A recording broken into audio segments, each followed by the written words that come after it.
Jim, good to have you on the show. Good to be here, Jim. Thank you. Check that. Chris Everett, good to have you on the show. You know what?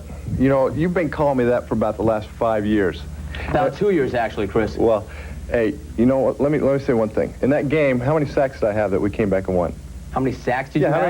How many sacks? Well, see, but this was back in 1989. Okay, that was you may have even been Jim Everett back there, but somewhere along the way, Jim, you ceased being Jim and you became Chris. Well, let me tell you a little secret.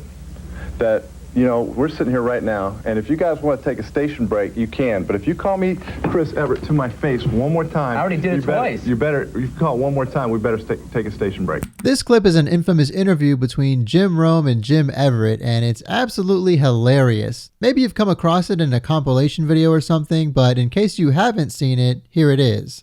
If you call it one more time, we better take a station break. Well, it's a 5-minute segment, our 5-segment show. We got a long way to go. Well, we do. We got a long way to go. We do. I'll get a couple segments out of you before. Well, it's good to be here with you, though. Well, it's good to see you, too. Because you've been talking like this behind my back for a long time. But now I said it right here. Right, exactly. Well, we got no problems then. I think that you probably won't say it again. I bet I do. Okay.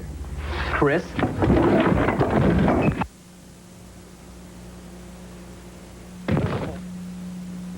It really cracks me up the way the guy's like, I bet I do, Chris. Just look at his face. He looks like the living embodiment of that troll face. He doesn't even care that he's about to get his ass kicked. The first time I saw this, I really wanted to know what the story was from this clip. Who are these people? What kind of beef did they have before doing this interview? Why does this guy keep calling this other guy Chris? Why does this other guy get so mad about being called Chris? Let's start with who they both are. This guy here is Jim Rome, and he's the host of this live sports TV show on ESPN called Talk 2, which ran from 1993 to 1998. The other guy here is Jim Everett, a professional football quarterback who played for the Los Angeles Rams for 7 years, but had just been traded to the New Orleans Saints at the time of this interview. The interview took place on April 6th, 1994. It's clear from watching the clip that there was definitely some kind of beef between them before the interview ever started, and apparently Jim Rome had been very critical of Jim Everett in the past, and Everett took a lot of offense to that. One source that I found claimed that Rome's criticism started with this incident in a football game where Everett falls down before ever being tackled.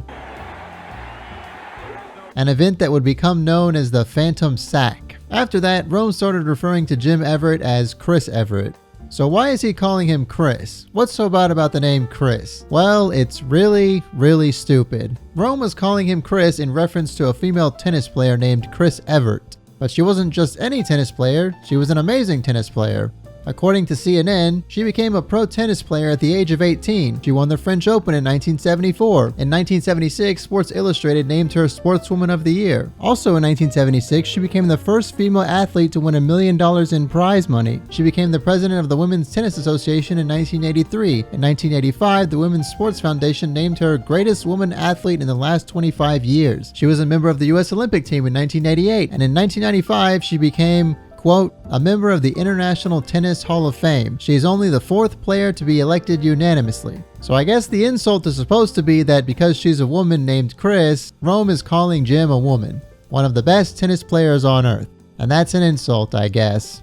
But I guess 5-year-old level insults really get under Everett's skin because he got mad enough to derail the whole interview. So what happened after the interview? Did anybody get in trouble over the incident? Well, Jim Rome, the host, ended up not getting punished for egging Everett on. According to this article from sportscasting.com, at the time, ESPN executive editor John A. Walsh said Rome went too far but would not be punished for his actions. Jim Rome went too far, Walsh said in a conference call that included Rome and show producers, but we do not think this represents the body of work Jim has done on 140 shows. I don't think there is any cause for suspension. In an article from the Beaver County Times published in 2003, Mark Shapiro, an executive vice president at ESPN at the time, was quoted as saying this about the incident.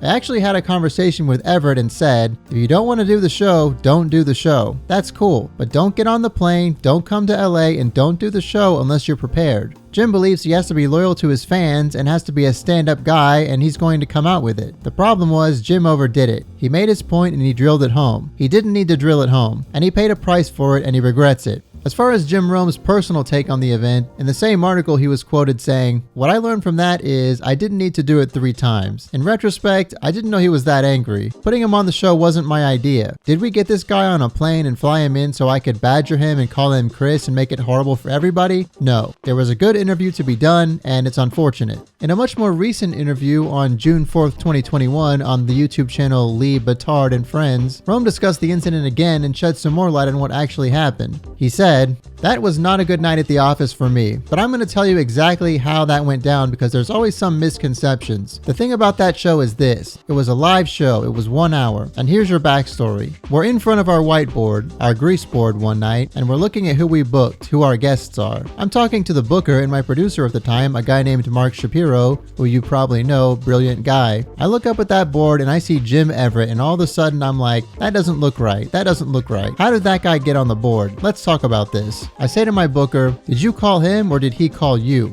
I just want to know, did he call us or did we call him?" And my booker said, "Oh, no, he called us." Right before the show, my booker said, "Dude, I gotta own this. We called him." I'm like, "All right, call this guy up and let him know. There's not going to be a sandbag. We're not going to bring this guy in and ambush this guy. You let him know. In the event that he doesn't know, I call him Chris Evert, and if he's coming on the TV show, I will say to his face what I said behind his back on the radio. I will be true and authentic to this. It's not going to be the whole interview. Make sure he knows this, and make sure he knows it's going to be a really good interview because nobody can leave with a bad experience because nobody ever has." And Everett's response was, "I know exactly where I'm going. I know what the show's about. I want to do this." And I'm like, "Good, let's do this. It's going to be good. It's going to be a good interview." I get into it. It's live. I'm young. I'm immature. I hit him once with it. I hit him a second time. He says, "I bet you don't do it again." Me being 30 and not that bright says, "I bet I do." You know, bam, the table's rolled over. Coffee's getting thrown around. We're in a commercial break. And we get up. And I'm like, "What the fuck?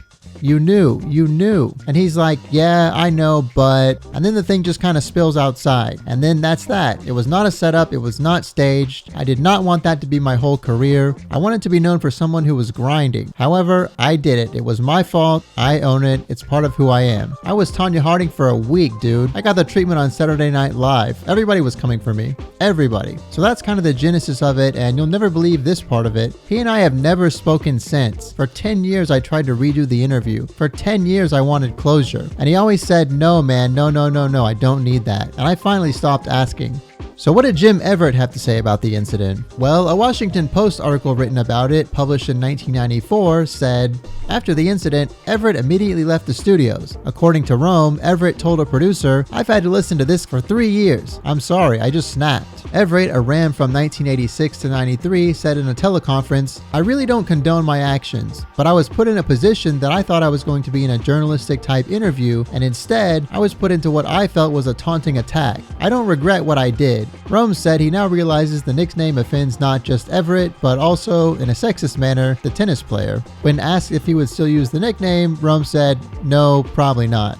In an interview that Everett did for Deadspin in 2012, Everett said this about the incident, about that appearance on ESPN2's Talk 2. Everett says he didn't know Rome would be the one hosting. He had expected to sit down with Roy Firestone, a longtime ESPN interviewer. "I just listened to my agent," he says. "I didn't have any real marketing savvy." But Everett is fairly sanguine about the whole thing now. "It's funny. I threw over 200 touchdown passes and I remembered more for an accident with a teeny tiny reporter." I don't know if I'd call that sanguine. To me, he sounds kinda salty, to be honest. But I guess it's harder to tell since we're just reading the text and not hearing him say it himself. But based on what they both said, it really sounds like Rome's booker and Everett's agent just kind of threw them together and let them fight it out. It sounds like they were really both caught off guard by the situation, and the results were pretty inevitable.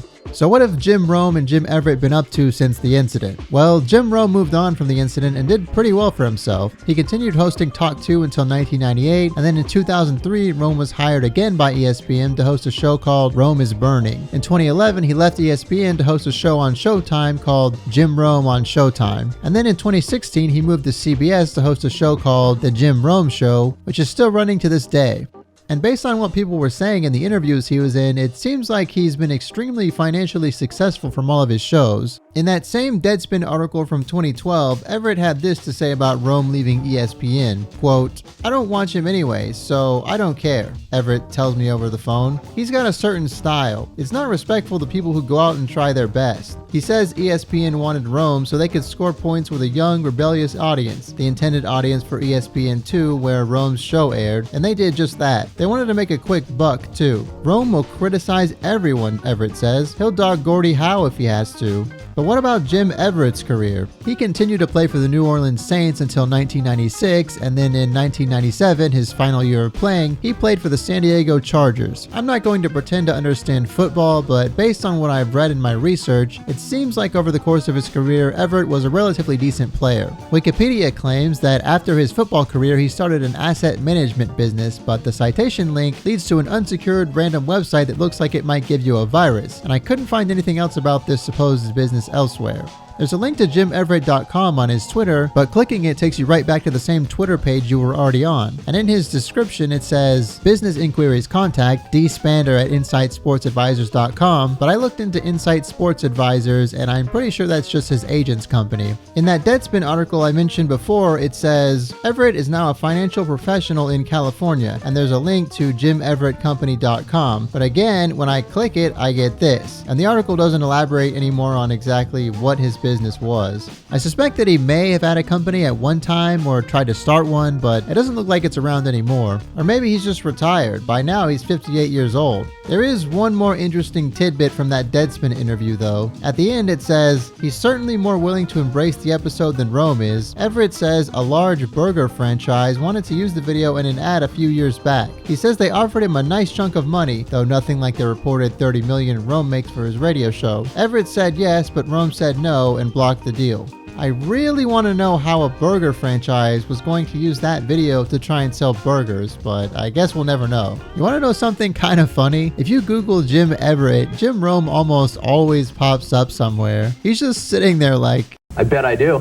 Chris? I don't know why that one incident has been so enduring over the years, given how many other things the two of them have done. I guess people were just interested in the controversy of it. I also found an interview that Jim Everett did in 2019, but unfortunately there's no mention of Jim Rome or their beef. Everett has been pretty active on Twitter though, and he's actually posted some tweets about Rome and the incident pretty recently. On April 6th in 2020, he retweeted a clip of the interview and said, "Seems like yesterday." And then about an hour and a half later, he responded to someone asking if he had talked to Jim Rome since then, and he just said, "Nope." Someone also asked Everett if he ever actually met Chris Evert, and he responded, "We've connected. Really feel for her being such a wonderful person and gracious champion that she was even brought into this mess." And then on March 10th, 2021, he reposted a tweet from Dan Clark asking, "Name an athlete who has a seriously punchable face," along with a picture of Jim Rome, and he wrote, wait, they said athlete?